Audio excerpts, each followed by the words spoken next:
హల్లెలూయా. ఇది నా వాక్యము. యోమ్ దెబిరీం 19వ తారీఖు 6వ నెల 2025వ సంవత్సరం. మన దేవుడు ఇస్తున్న చక్కటి మాట.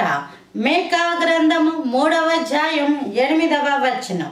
యెహోవా ఆత్మావేశము చేత బలముతోను తీర్పు తీర్చు శక్తితోను ధైర్యముతోను అని అక్కడ చక్కటి మాట ఉంది.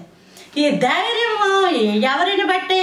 నీకున్న ఆస్తిని బట్ట, హోదాని బట్ట, ఉద్యోగాన్ని బట్ట, ఆరోగ్యాన్ని బట్ట, భర్తను బట్ట, పిల్లల బట్ట, చుట్టాల బట్ట, లేకపోతే నీకున్న పరపతి రాజకీయ పరంగా ఉన్నదాన్ని బట్ట, దేన్ని బట్టి నీ ధైర్యము?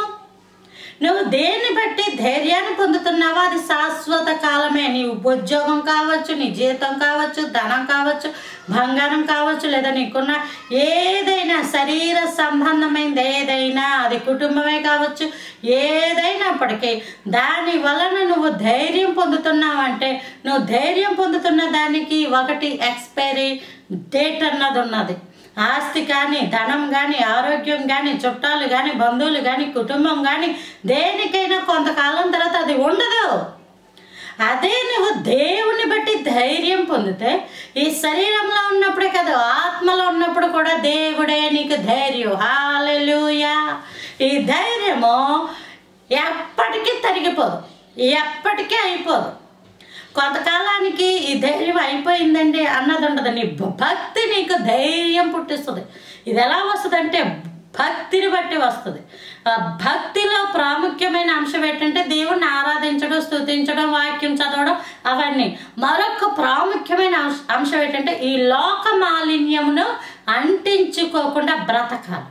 లోకంలో ఉన్న చెడ్డదేది అంటించుకోకుండా బ్రతకాలి. తెల్లటి వస్త్రాలు వేసుకున్నారనుకోండి, ఎంత జాగ్రత్తగా ఉంటారో. ఎప్పటికప్పుడు దుప్పటి, ఎప్పటికప్పుడు కచ్చీపు మెయింటైన్ చేస్తుంటారు. ఎక్కడైనా కూర్చోాలంటే పెద్ద తువ్వాలు వేసేసుకుని కూర్చుంటుంటారు.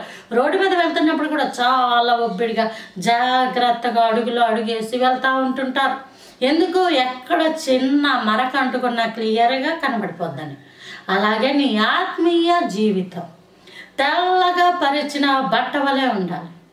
అందులో ఎక్కడ ఈ లోక మాలిన్యం అంటకూడదు. ఎవరిని బట్టో కాదు నీ ధైర్యం, దేవుడిని బట్టే నీ ధైర్యం. దేవుడే నీకు ధైర్యము, దేవుడే నిన్ను నడిపించేవాడు, దేవుడే నీకు తోడై ఉండేవాడు. కాబట్టి దేవుని బట్టి నువ్వు ధైర్యంగా ఉన్నప్పుడు దేవుడు నిన్ను హెచ్చిస్తాడు. Hallelujah. Praise the Lord. Amen.